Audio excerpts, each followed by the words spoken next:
被告首先喺一碗外賣嘅粥裏邊溝咗安眠藥粉，死者食咗之後，佢嘅意識開始變得昏昏沉沉，然後被告再氹佢飲用一啲混合咗消毒藥水嘅威士忌。根據法醫嘅報告，死者嘅死亡時間係喺10月16日晚上8點鐘至到10點鐘之間，而喺晚上嘅11點，死者喺社交媒體嘅頭像俾人換上咗被告同埋死者嘅合照。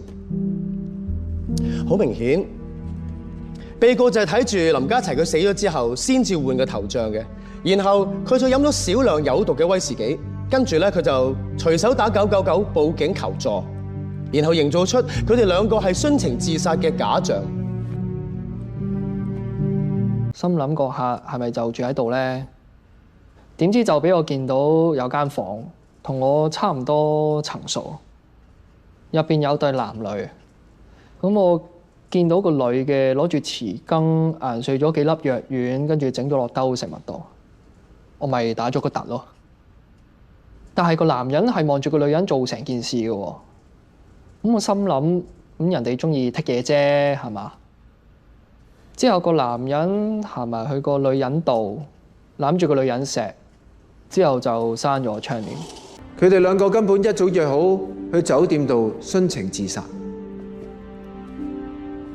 案發當日晚上8點幾，林家齊先食咗一碗混有安眠藥嘅粥，因為佢知道消毒藥水可能會好難飲。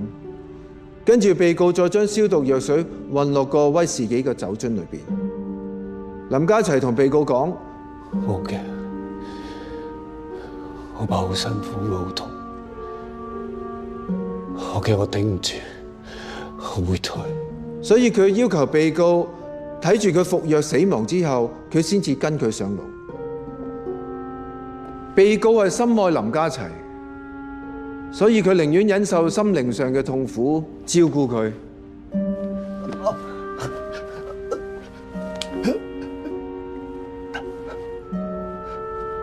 等佢失去知覺之後，自己先再飲杯毒酒。到咗大概11點幾，被告見到林家齊真係走咗啦。佢打算飲杯毒酒，跟林家齊一齊上路。但係被告忽然之間醒起，佢同林家齊一齊咁耐，都未試過有機會堂堂正正咁樣公開佢哋嘅關係。於是乎，佢就攞起林家齊嘅手機，登入咗佢嘅社交網站，將佢嘅頭像改成大家喺富士山嘅合照。